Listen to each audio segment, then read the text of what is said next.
Hello बच्चों, आप लोगों का स्वागत है हमारे नए यूट्यूब चैनल में। आज हम लोग एक इम्पोर्टेंट टॉपिक डिस्कस करेंगे जिसका नाम ओम का नियम है।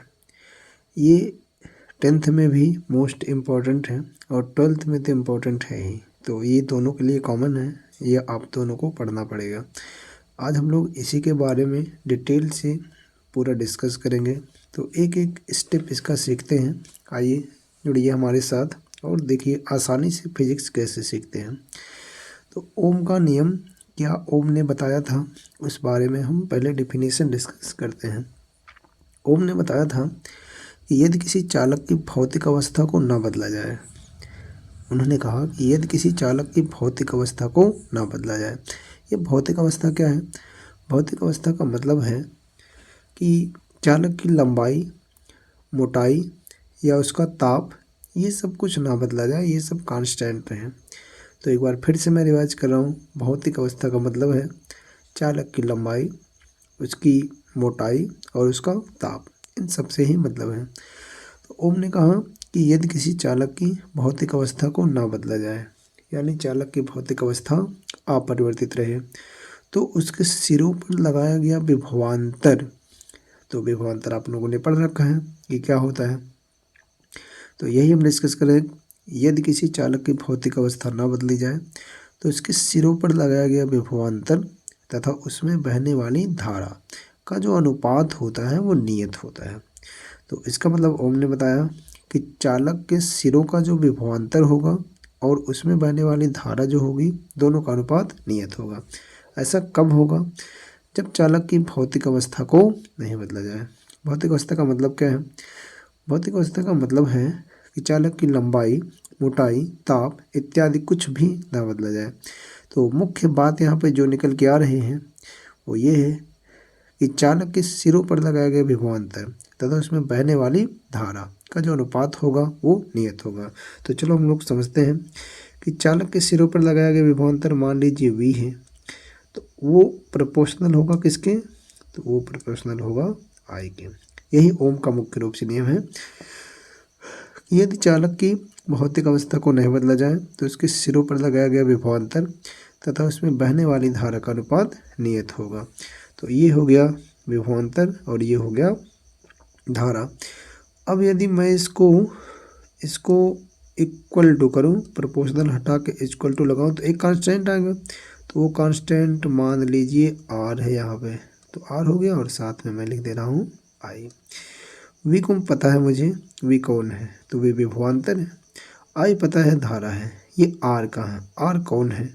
तो आप कह सकते हो कि जहाँ जो आर है, जहाँ आर नियतांक है, जहाँ आर क्या है? जहाँ आर नियतांक है, तो आर नियतांक है।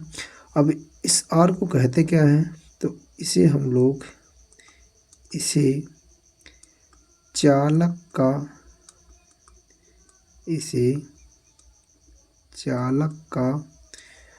प्रतिरोध कहते हैं।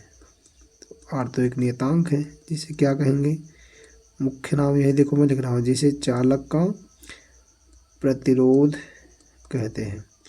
तो इसे हम लोग कहेंगे चालक का प्रतिरोध। तो ये बात हम लोग सीख चुके हैं कि अगर चालक की भौतिक अवस्था नहीं बदली जाएगी तो उसके सिरों पर लगाया गया विभवांतर और उसमें बहने वाली धारा का अनुपात नियत होगा, यानी V प्रोपोर्शनल टू I के होगा। या फिर हम कह सकते हैं कि V इक्वल टू RI के होगा। V पता है हमें, विभवांतर है, I पता है, धारा है, लेकिन R नहीं पता था, तो R हम लोग जान गए कि R नियतांक है और इसी चालक का क्या कहेंगे? प्रतिरोध। या फिर हम ये भी कह सकते हैं कि यहाँ पे V upon I is equal to R होगा और R जो है वो कौन है?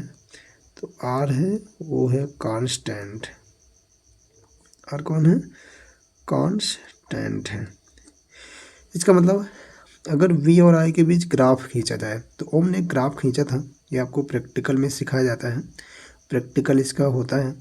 तो ओम ने ये कहा था कि अगर वी और आई के बीच में ग्राफ खींचा जाए तो ग्राफ जो होगी वो कांस्टेंट यानी एक सरल रेखा प्राप्त होगी। तो उन्होंने कुछ इस प्रकार ग्राफ खींचा था। एक स्टेप ये थोड़ा तिरछा हो गया, तो एक स्टेप अगर मैं कह दूँ इसे ये वी है और इसे मैं कह दूँ ये आई है, तो वी और आई के बीच जब भी आप ग्राफ बनाओगे तो आपका जो ग्राफ बनेगा वो एक सीधी रेखा बनेगी। थोड़ी सी तिरछी हो गई वैसे, लेकिन ये ग्राफ एकदम ऐसे कॉन्टिन्यूअस एकदम सीधी रेखा बनेगी। तो ये है, ये ग्राफ क्या शो करता है, ये ग्राफ आर को शो करता है और आर बराबर क्या होता है, तो आर इक्वल टू हो जाएगा वी अपान आई। तो इस तरह से ओम का नियम कंप्लीट हुआ। तो एक बार फिर से जाते जाते रिवाइज हम करते जा रहे हैं कि चालक की भौतिक अवस्था नहीं बदलनी चाहिए। शर्त यही है कि चालक की भौतिक अवस्था नहीं बदलनी चाहिए। तो अगर चालक की भौतिक अवस्था बदल जाएगी तो क्या होगा, तो फिर ये जो वी और आई का अनुपात है ना वो नियत नहीं रहेगा। कहीं पे वी बढ़ जाएगा तो कहीं पे आई बढ़ जाएगा। तो ये जो सरल रेखा आपको मिल रही है, सरल रेखा नहीं मिलेगी। इसलिए ओम ने पहले ही इसको बाधित कर दिया था कि ये चीज़ें कांस्टेंट रहनी चाहिए। अगर ये चीज़ें कांस्टेंट रहेगी तभी मेरा नियम लागू होगा, अन्यथा लागू नहीं होगा। तो इनका नियम सबसे पहले आपको इसी प्रकार पढ़ना है। यदि किसी चालक की भौतिक अवस्था ना बदली जाए तब उसके सिरों पर लगाए गए विभवांतर और उसमें बहने वाली धारा का अनुपात नियत होगा, अन्यथा नहीं होगा। तो मैंने कहा भी प्रोपोर्शनल आई और V equal to R I, जहाँ आर जो है नियतांक है और इसे चालक का क्या कहेंगे, प्रतिरोध कहेंगे। यानी हम कह सकते हैं V upon I equal to R जो कि कांस्टेंट है। यानी वी और आई के बीच अगर ग्राफ बनाना चाहें तो ये ग्राफ क्या प्राप्त होगा, एक सरल रेखा बनेगी। तो इस तरह ओम का नियम समाप्त हुआ। आगे अब हम लोग इस आर के बारे में डिस्कस करेंगे कि ये रेजिस्टेंस आखिर क्या होता है। तो अब इस रेजिस्टेंस के बारे में डिस्कस करेंगे। तो चलिए आइए, अब हम लोगों को पढ़ना है प्रतिरोध। क्या पढ़ना है, तो अब हम लोगों को पढ़ना है प्रतिरोध क्या होता है। अब हम लोगों को पढ़ना है कि प्रतिरोध क्या होता है, रेजिस्टेंस किसे कहते हैं, रेजिस्टेंस किसे कहते हैं। तो प्रतिरोध के बारे में पढ़ना है। चलिए आइए हम इसके दो डिफिनेशन आपको बताएंगे। पहले डिफिनेशन तो हम लोग एक बात सीख चुके हैं कि अभी हाल ही में ओम का नियम जब हम लोगों ने पढ़ा तो पढ़ाया गया कि V upon I is equal to क्या होता है, आर, आर होता है। तो आप एक डिफिनेशन तो यही कह सकते हो कि किसी चालक के सिरों पर लगाए गए विभवांतर, किसी चालक के सिरों पर लगाए गए विभवांतर तथा उसमें बहने वाली धारा के अनुपात को ही प्रतिरोध कहते हैं। तो मेन डिफिनेशन तो यही बन गई, किसी चालक के सिरों पर लगाए गए विभवांतर और उसमें बहने वाली धारा के अनुपात को प्रतिरोध कह सकते हैं हम।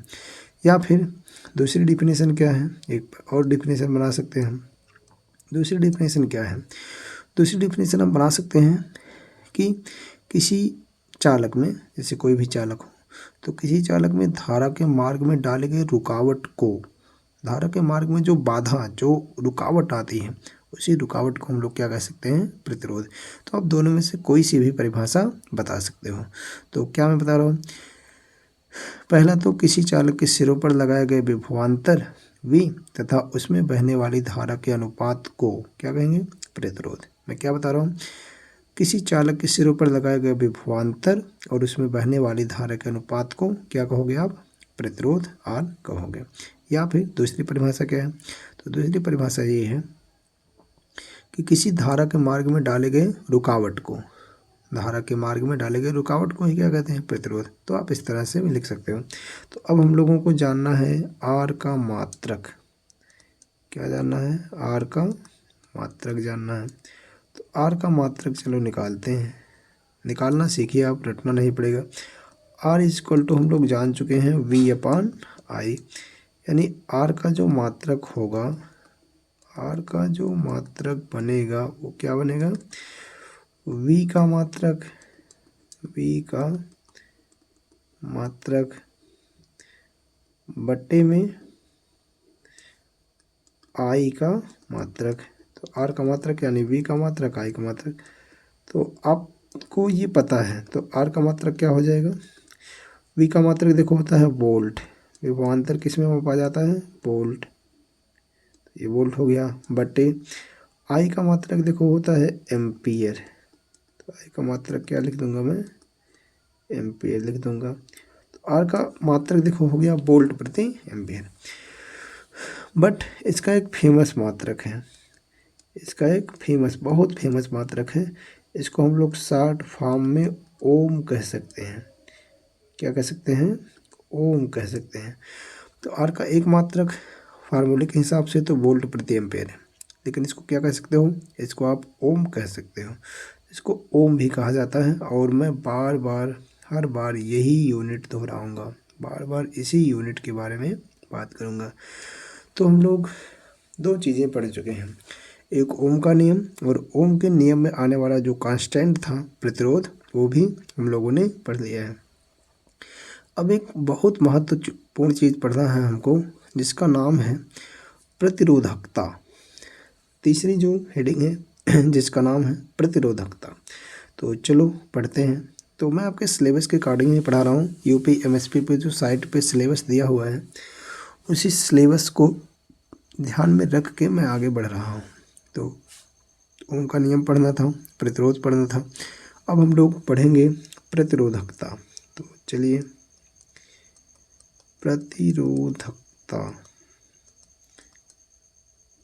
इसको एक चीज़ और कहते हैं, इसको हम लोग कहते हैं विशिष्ट प्रतिरोध। इसको क्या कहते हैं, विशिष्ट प्रतिरोध। तो इसको प्रतिरोधकता तो कह ही सकते हैं, साथ में इसका एक और नाम है क्या, विशिष्ट प्रतिरोध, यानी स्पेसिफिक रेजिस्टेंस, स्पेसिफिक रेजिस्टेंस इसका दूसरा नाम है। तो चलो सीखते हैं ये क्या होती है, प्रतिरोधकता क्या होती है या विशिष्ट प्रतिरोध क्या होता है, ये सीखते हैं हम लोग। तो प्रतिरोध हम लोग सीख सके, धारा के मार्ग में डाले गए रुकावट को ही क्या कहते हैं, प्रतिरोध, यानी V/I को ही क्या कहते हैं, प्रतिरोध। तो अब हम लोगों को सीखना प्रतिरोधकता क्या होती है, विशिष्ट प्रतिरोध क्या होता है। तो चलिए आइए, कुछ पॉइंट में बना रहा हूँ। पॉइंट नंबर 1, कुछ पॉइंट में बना रहा हूँ। पॉइंट नंबर 1, जो प्रतिरोध होता है ना, ये प्रैक्टिकली देखा गया, अभी मैं आपको और सारे तर्क बताऊंगा। जो प्रतिरोध होता है, प्रतिरोध चालक की लंबाई के समानुपाती होता है। प्रतिरोध लंबाई के कैसे होता है, समानुपाती होता है। किसी चालक का जो प्रतिरोध होता है उसकी लंबाई के समानुपाती होता है। तो प्रतिरोध लंबाई के कैसे होगा, समानुपाती, यानी मैं कहूँ तो R प्रोपोर्शनल टू L होगा। इसको आप फर्स्ट इक्वेशन मान लो। ये प्रैक्टिकली देखा गया था कि किसी भी चालक का जो प्रतिरोध होगा उसकी लंबाई के समानुपाती होगा। दूसरी बात यह भी देखा गया कि जो प्रतिरोध होता है, जो प्रतिरोध होता है चालक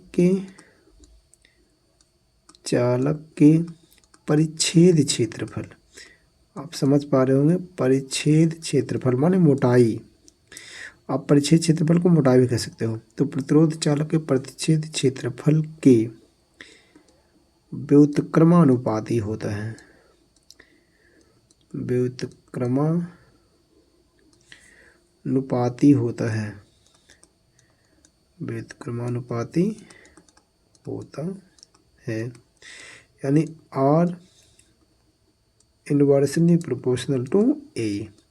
और ये है क्वेश्चन सेकंड। तो दो बातें सीख लिए हम लोग, जो प्रतिरोध होगा लंबाई के समानुपाती होगा, जो प्रतिरोध होगा चालक के परिच्छेद क्षेत्रफल के व्युत्क्रमानुपाती होगा। अगर क्वेश्चन 1 और 2 को मिला दें हम, तो हम क्या लिख रहे हैं, इक्वेशन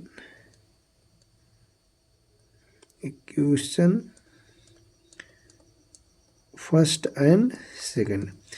अगर हम लोग इक्वेशन 1 और 2 को मिला दें तो बाएं साइड तो आ रही है, दाहिने साइड वाला अलग अलग है तो दोनों जुड़ जाएगा, बाएं साइड आर हो जाएगा। तो ये निकलेगा देखो आर प्रोपोर्शनल टू यल अपान ए, ये निकलेगा।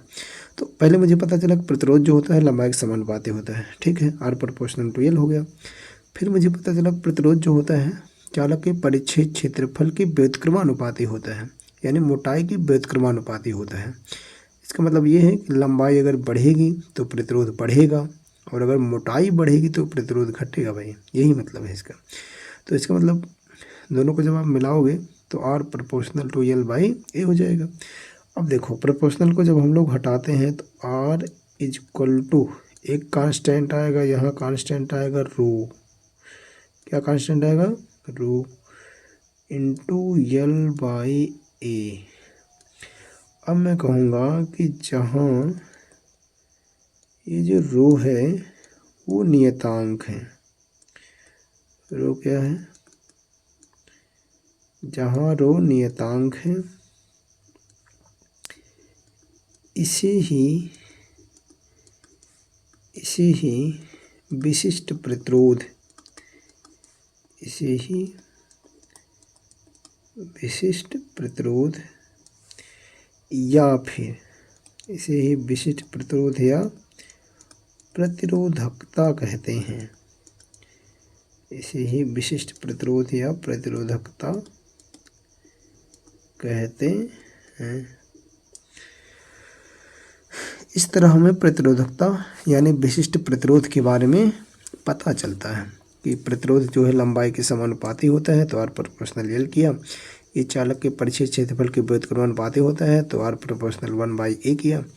क्वेश्चन फर्स्ट एंड सेकंड से जब मैंने दोनों को सबमिट किया, दोनों को मिलाया तो पता चला कि आर प्रोपोर्शनल यल बाई ए, जब इसको हटाया मैंने, इसको इक्वल टू लगाया तो एक नियतांक आया रो, तो R equal to rho L by A हो गया।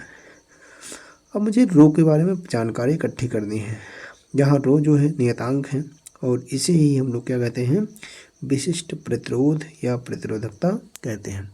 तो रो नियतांक हो गया और इसे ही क्या कहेंगे, विशिष्ट प्रतिरोध या प्रतिरोधकता कहेंगे। तो इस प्रकार हमें विशिष्ट प्रतिरोध या प्रतिरोधकता की जानकारी मिलती है। अब हमें इसकी डिफिनीशन भी पढ़नी है कि इसकी डिफिनीशन क्या होती है, तो हम लोग फार्मूले से ही डिफिनीशन बनाएंगे। तो चलिए आगे आइए देखते हैं। हम लोगों को ये पता हो गया है कि जो आर होता है प्रोपोर्शनल होता है यल बाई ए के, या मैं कह सकता हूँ कि आर इक्वल टू जो होता है वो रो यल बाई ए के। तो यहाँ से अगर मैं आपको रो निकाल दूँ तो रो बराबर बताइए क्या हो जाएगा, इसका गुणा यहाँ, तो रो बराबर हो जाएगा देखो आर ए बाई एल। तो पहले देखो रो की परिभाषा मैं बना रहा हूँ, क्या बना रहा हूँ, रो की परिभाषा पहले बना रहा हूँ। तो कैसे बनेगी रो की परिभाषा, कैसे बनेगी, यदि मैं ये कह दूँ यदि यल बराबर 1 मीटर हो जाए, यदि यल बराबर क्या हो जाए 1 मीटर और ए बराबर 1 मीटर स्क्वायर हो जाए, तो क्या रो बराबर आर नहीं हो जाएगा। देखो ध्यान से, मैं यदि मान लूँ कि चालक की जो लंबाई है 1 मीटर है और इसका जो मोटाई है परिच्छेद क्षेत्रफल वो भी कितना हो जाए 1 मीटर हो जाए। अगर ऐसा हो जाएगा, मान दीजिए अगर ऐसा हो जाएगा तो रो जो है वो आर के बराबर हो जाएगा। तो इस बात को मैं कैसे कह सकता हूँ, जो कह दूंगा डेफिनेशन बन गई। तो आप डायरेक्ट कहो, देखो ऐसे कहूँ कि 1 मीटर लंबे तथा 1 मीटर स्क्वायर परिच्छेद क्षेत्रफल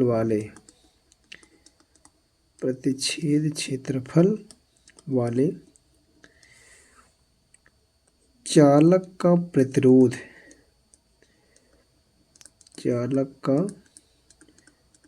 प्रतिरोध ही उसका विशिष्ट प्रतिरोध होता है, ही उसका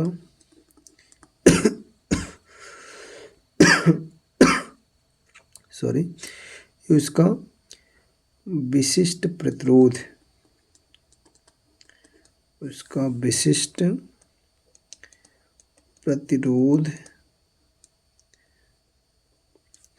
या प्रतिरोधकता होते हैं। विशिष्ट प्रतिरोध या प्रतिरोधकता होती है।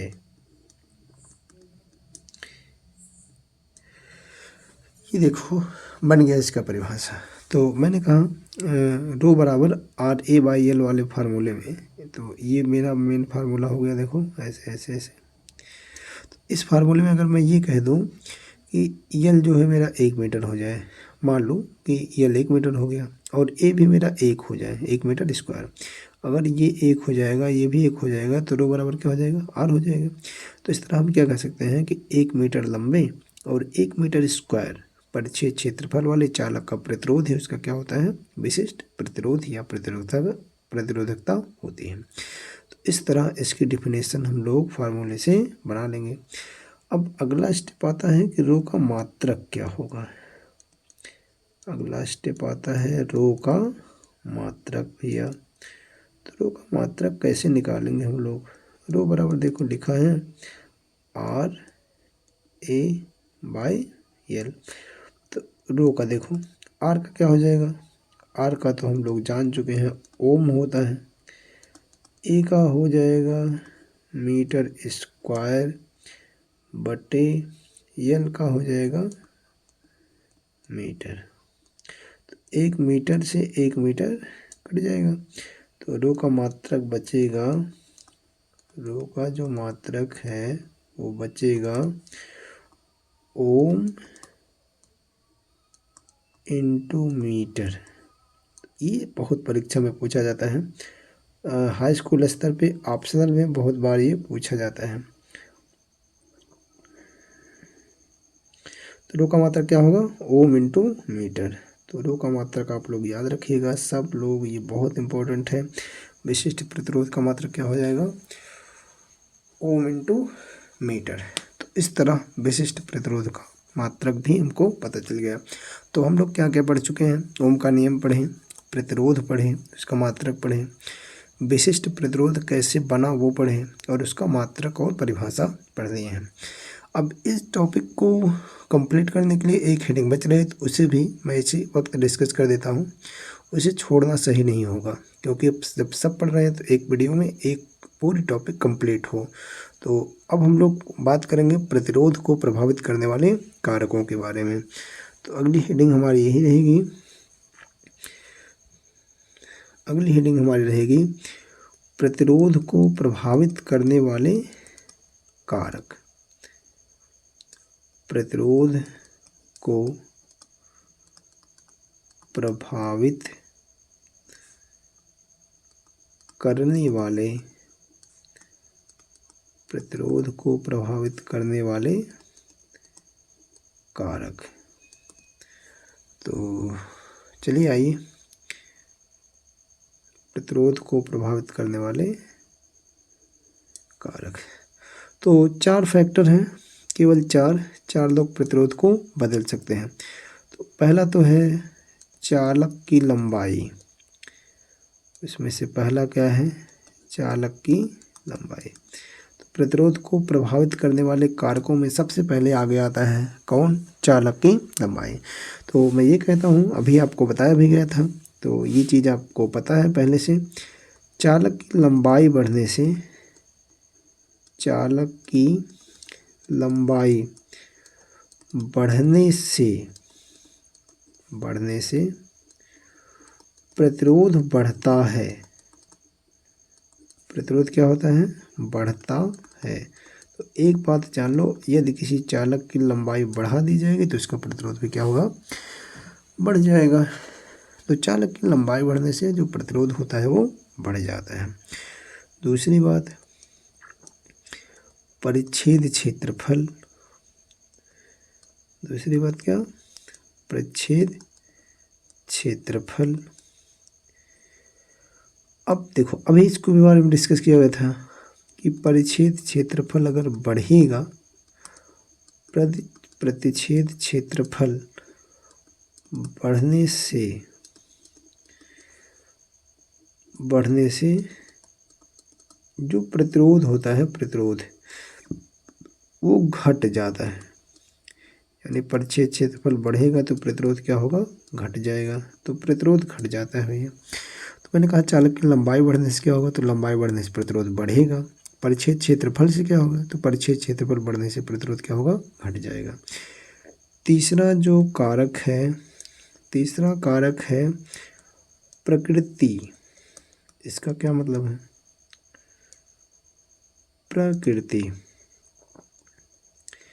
प्रकृति में क्या है, अलग अलग पदार्थों का प्रतिरोध अलग अलग होता है। अलग अलग पदार्थों का प्रतिरोध अलग अलग होता है। तो अलग अलग पदार्थों का प्रतिरोध कैसे होता है, अलग अलग होता है। जैसे एक उतना ही मोटा, उतना ही, जैसे इसका मतलब समझो, समान मोटाई समान लंबाई का आप दो तार ले लो अलग अलग, एक चांदी ले लो, एक कोई एल्युमिनियम ले लो, तो दोनों का जो प्रतिरोध होगा ना वो अलग अलग होगा। मोटाई समान हो, लंबाई समान हो, सब समान हो, लेकिन अगर प्रकृति अलग है यानी पदार्थ अलग है तो उसका जो प्रतिरोध होगा वो भी अलग होगा। तो सबसे अच्छा जो चालक है यानी सबसे कम प्रतिरोध वाला चालक दुनिया में चांदी है। चांदी का प्रतिरोध सबसे कम होता है। रीजन क्या है, रीजन ये है कि उसके एकांक आयतन में, यानी अगर उसके 1 मीटर क्यूब आयतन की बात करें तो इलेक्ट्रॉनों की संख्या सर्वाधिक होती है। इस वजह से उसका प्रतिरोध जो होता है कम होता है। तो इस प्रकार जो प्रकृति की हम बात करते हैं, अलग अलग पदार्थों का जो प्रतिरोध होता है वो अलग अलग होता है। एक आखिरी चौथा तो जान लो, ताप बढ़ाने से, ताप अगर बढ़ाएंगे,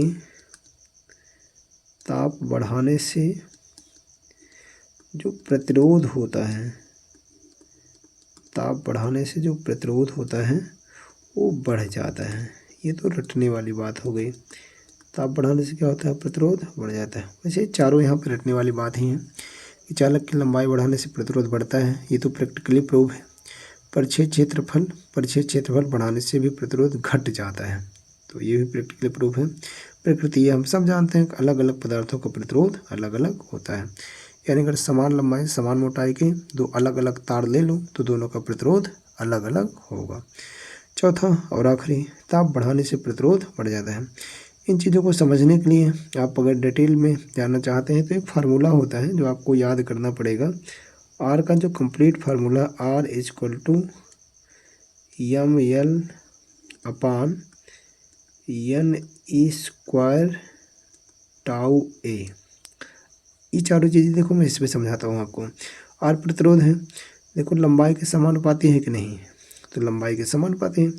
इस प्रकार चालक की अगर लंबाई बढ़ेगी तो प्रतिरोध भी क्या होगा, बढ़ जाएगा। तो देखो लंबाई बढ़ने से प्रतिरोध बढ़ेगा। दूसरी बात, परिक्षेय क्षेत्रफल बढ़ने से घटता है, तो परिक्षेय क्षेत्रफल देखो यहाँ नीचे है, अगर ये चीज़ बढ़ेगा, ये व्युत्क्रमानुपात है ना, इसका व्युत्क्रमानुपात का रिलेशन है। तो अगर इसका ए यानी परिक्षेय क्षेत्रफल बढ़ेगा तो जान लो आर घटेगा। तो ये मैंने लिखा है, परिक्षेय क्षेत्रफल बढ़ने से प्रतिरोध घट जाता है। ठीक है, अलग अलग पदार्थों का प्रतिरोध है। ये देखो यम है ना, यम क्या है, यम एकांक आयतन के इलेक्ट्रॉनों का द्रव्यमान है। तो अगर अलग अलग पदार्थ होंगे तो सबके एकांक आयतन में अलग अलग इलेक्ट्रॉन होंगे। या यहाँ से देख लो, एकांक आयतन में इलेक्ट्रॉनों की संख्या है, तो अगर ये बदलेगा तो प्रतिरोध भी बदलेगा। अब कौन घटेगा कौन बढ़ेगा वो उसकी प्रकृति पे निर्भर होगा कि कौन सा वाला अच्छा होता है। और ताप वाला देखो, ताप वाला हम लोग समझते हैं यहाँ टाउ से। टाउ होता है श्रांति काल। ये श्रांति काल पहली बार सुन रहे हो, ये क्या होता है, तो श्रांति काल का मतलब पदार्थ के भीतर जो अणु होते हैं ना वो आपस में टकराते हैं, या दो इलेक्ट्रॉन जो होते हैं वो आपस में टकराते हैं, या चलो कहो अणु ही आपस में टकराते हैं। तो अणु आपस में जो टकराते हैं तो उनके टक्कर में जो समय लगता है उसी को श्रांति काल कहा जाता है। अब यहाँ श्रांति काल का क्या मतलब है, देखो जब ताप बढ़ाओगे ना, ताप बढ़ाओगे तो पदार्थ की ऊर्जा बढ़ेगी। जब ऊर्जा बढ़ेगी तो अणुओं के बीच जो टक्कर होगी वो टक्कर जल्दी होगी। टक्कर जल्दी होगी का मतलब टाउ का मान घटेगा। फिर समझो, ताप बढ़ाओगे तो अणुओं की ऊर्जा बढ़ेगी, ऊर्जा बढ़ेगी तो गति तेज़ी से करेंगे, तेज़ी से गति करेंगे तो इसका मतलब टाइम कम लगेगा। और अगर ये टाउ कम है, अगर ये कम लग रहा है तो जान लो आर का मान बढ़ जाएगा। तो इस तरह ये चारों बातें इस फार्मूले से भी क्लियर हो सकती हैं। तो R equal to M L upon N square tau A, तो इस फार्मूले से भी क्लियर हो सकते हैं। तो इसी के साथ ये टॉपिक कंप्लीट हुई। हम लोग इस टॉपिक को पूरा कंप्लीट पढ़ चुके हैं, जिसमें पढ़े हैं सबसे पहले तो ओम का नियम पढ़े, प्रतिरोध पढ़े, मात्रक पढ़े उसका, फिर विशिष्ट प्रतिरोध, प्रतिरोधकता पढ़े, मात्रक पढ़े उसका, प्रतिरोध को प्रभावित करने वाले कारकों के बारे में पढ़ा हमने। तो इस तरह इतनी जानकारी आपको एक वीडियो में एक साथ मिल जाती है। अब नेक्स्ट जो भी है प्रतिरोधों का संयोजन है, तो प्रतिरोधों का संयोजन हम अगली वीडियो में आपको बताएंगे।